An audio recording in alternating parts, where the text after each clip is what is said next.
build wealth slowly, use systems, and don't fall for the hype. This is the Rich on Money Podcast, episode 23, the Rich on Money Manifesto, which is essentially Rich Carey's approach to life and finances. Build wealth slowly. Wealth is built in boring places. And this has just been the philosophy of my life. What kind of things are important when building wealth? It's really about starting from a young age and being thoughtful and disciplined and smart about how you save, doing it steady, slowly, consistently.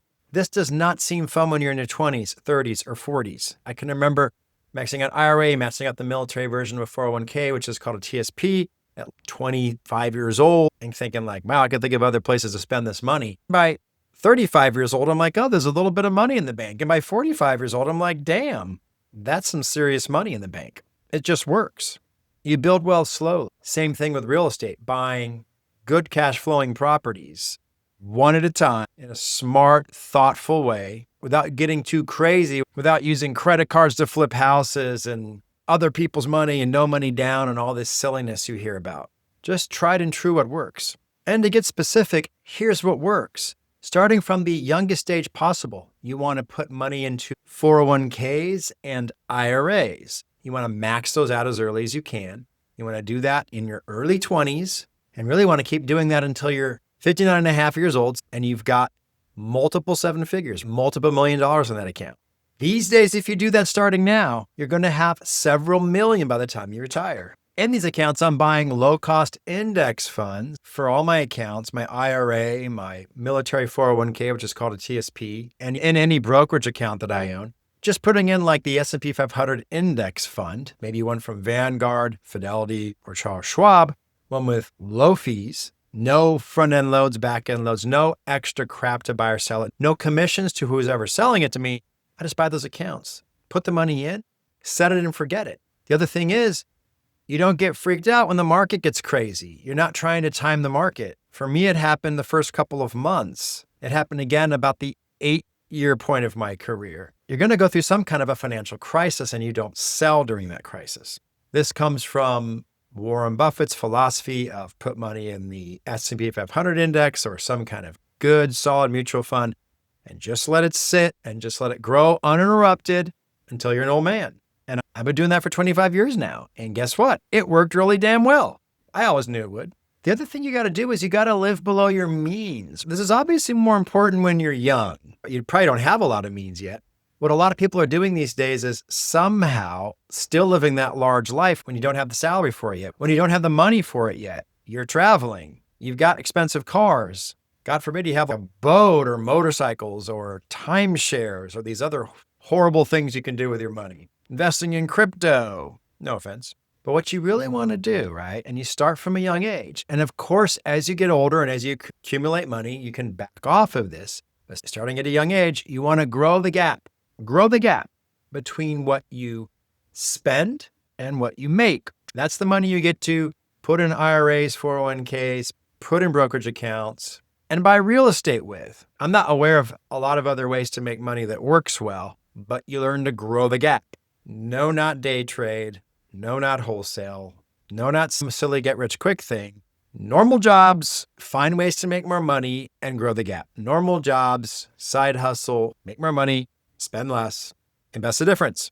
Consistency beats brilliance, math beats emotion, and time beats luck. Next, I want to talk about another part of my philosophy. Build wealth slowly, use systems, don't fall for the hype I talked about earlier. Hype is for fools. And there are so many different ways to be a fool. I really don't like day trading because day trading is the opposite of my entire philosophy on saving money. My entire philosophy is putting it in these index funds, which is a large basket of medium and large companies in the US that are known to be the biggest and making the most money. Buying those on a consistent basis, keep adding to that pool and never sell, never go back to cash, never jump into the market. Day trading is a total opposite of that. It's the idea that you're actually going to get in and out of transactions, stock, crypto, maybe on a daily basis, maybe even on an hourly basis, even over weeks or months, buying and selling stocks, watching the market, getting tips from friends and newsletters and people you pay and your cousin, your friend Joe, some dude on TikTok that has a Ferrari and knows how to day trade and sells a system. You don't do this crap. It's horrible. You're going to lose money day trading. The worst thing that can do is you can start off being successful day trading, thinking you're a genius, borrowing more money to do it faster, and then totally screwing yourself. I literally saw an example of this today. It was on a Dave Ramsey show. Some guy called in, was a couple $100,000 in debt, and his girlfriend cheated on him, and he was totally lost. Things I really don't like. Things you want to stay away from for sure. Day trading or things that stem or look like day trading. Crypto, right? Anything crypto related. Bitcoin, Ethereum, Dogecoin, all these new coins. Haktua Girl, President Trump's coin. Guess who's getting rich off these? President Trump's family is, the Haktua Girl is. You're going to lose big. Crypto's getting pounded right now. It has its ups and downs and people think it's so cool. Who knows what they'll be like when you look at this? But you can mark my words.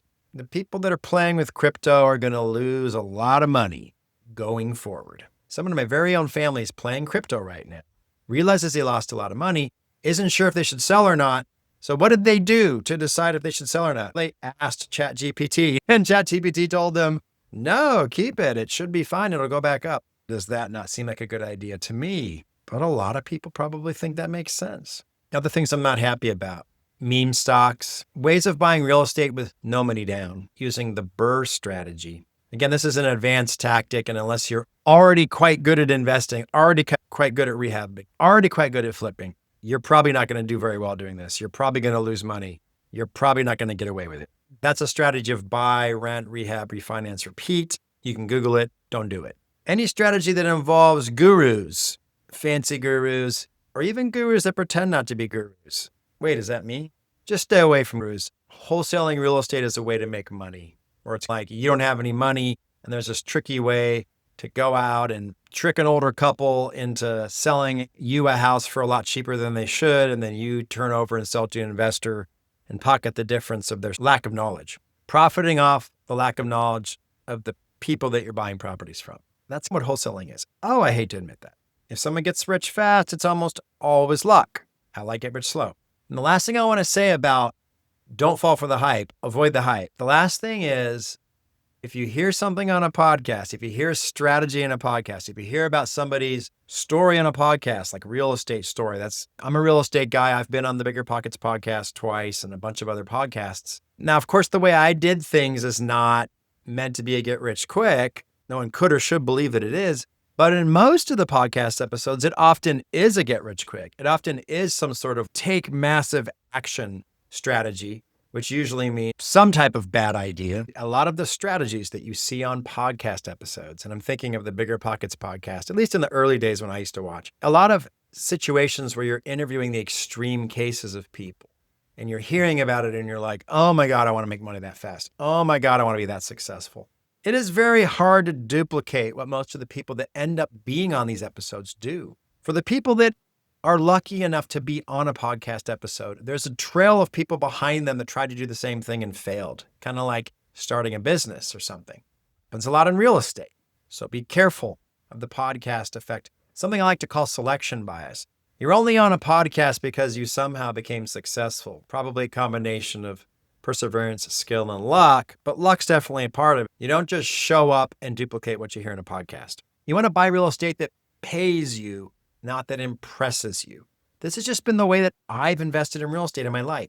I find that if you're buying like a brand new apartment building, if you're buying like houses in a nice neighborhood, a gated community on a golf course, near an expensive university, like a lot of things like high cost of living, right? Near the beach, tourist attraction. If it's a really cool property, it typically will not cash flow as a rental. It might cash flow as an Airbnb, but these are, in my opinion, risky investments because the ability to Airbnb a property can sometimes be taken away for many different reasons. HOA, city ordinance, whatever. You need to invest in properties. Just make money, straight buy and hold rentals. And you can't do that buying new houses, expensive houses, fancy houses in cool areas. You just gotta go middle class, lower middle class. That's how I've done it. That's what's worked for me. I think it's worked. I've spent my life looking at other opportunities and I haven't really found something else that worked. I think that what I'm doing is highly duplicatable, and a lot of things that a lot of other people are doing are not. I buy in markets that I know, that I understand, that aren't high cost of living, that don't have high property taxes. I avoid expensive debt, right? I avoid complicated debt. I don't use hard money loans. That's a way to borrow money where you pay lots and lots of interest to flip a house if you don't have any funds yourself. I don't like to borrow money from my own 401k or my own retirement accounts, or I'm not going to use grandma's retirement account. I don't like to find ways to do no money down, which usually means you find somebody else to put the money up and you're no money down. Somebody else takes that risk. I don't like doing that stuff. I like to avoid expensive debt. I like buy and hold with 30-year fixed loan, 20, 25% down. Get that thing cash flowing, get that thing working. And then a couple years later, or when you're able, do it again. That's the kind of investing I like. I like the 1% rule and the 50% rule. 1% rule, a house should rent for 1% of the purchase price after it's rent ready. So rent ready for $200,000, it should rent for $2,000 a month. If you can't make this work as an investment, it's probably not going to work, probably not going to make you money, especially if the property is financed. But Rich, the 1% rule doesn't work in my area. And my answer to you is find a way to buy it cheaper or don't invest in your area. And the 50% rule, approximately half of rents go to expenses. People just don't believe this. Maybe 50% is on the high side, but certainly between 30 and 40% of rents are expenses and the rest is your profit. So it's hard to cash flow on a property. That's why the 1% rule is so important. I treat landlording like a business and not a charity. Now we're combining my approach to finances with just also the way I live my life or the way I conduct my business. I love to be charitable, right? I'm charitable to friends and family and people in need, but I don't do it through my business. I don't do it through investing in real estate. A lot of people want me to, right? A lot of people on TikTok, Instagram, Facebook, they like to criticize me or like, you greedy bastard, you won't rent to felons. You don't rent to people that can't afford it. You don't rent to people that have personal problems. You don't rent to people that don't make enough money. You don't rent to people with bad credit. Everybody deserves to screw up and still rent a property from you. I don't believe in any of that, right? It's completely legal to discriminate against people because of things like credit score, income, background check, right? The presence of felonies, bankruptcy, eviction. You are responsible for things you did in the past, and they are good predictors of if you'll be a good renter in the future. Try telling me that's not the case. I've literally proven it hundreds of times with my own money. When I went out on a limb, gave someone a chance that had problems in their past, I almost always got screwed over. So I got my criteria: 3 times the rent is income, good prior rental reference, at least a 600 credit score, no evictions, no bankruptcies, no felonies, no exceptions. End of story. I don't trust my gut. I trust those criteria I just gave you. I do not trust my gut. This seems like a good person. I should rent to them anyway. They seem sincere. They're attractive. They seem friendly. Like whatever the situation is, doesn't matter. Only go off my criteria. Facts. Only the facts, ma'am. Compassion is good. Compassion with your rental property is stupid. Don't believe me? Go get some rentals and be compassionate about it and see how long you're a landlord. That's my favorite thing to say in comments, and it pretty much shuts people up. Automate everything you can. Why? Why would you do that? Because I'm so damn lazy. There's a lot of people that are afraid to have 1 or 2 rental properties because they might have a full-time job and they're worried about all the work that's involved with taking care of a property. I've automated so much stuff that having 1 or 2 rentals would be nothing. It would be minutes a month, definitely less than an hour, a lot of months less than 30 minutes.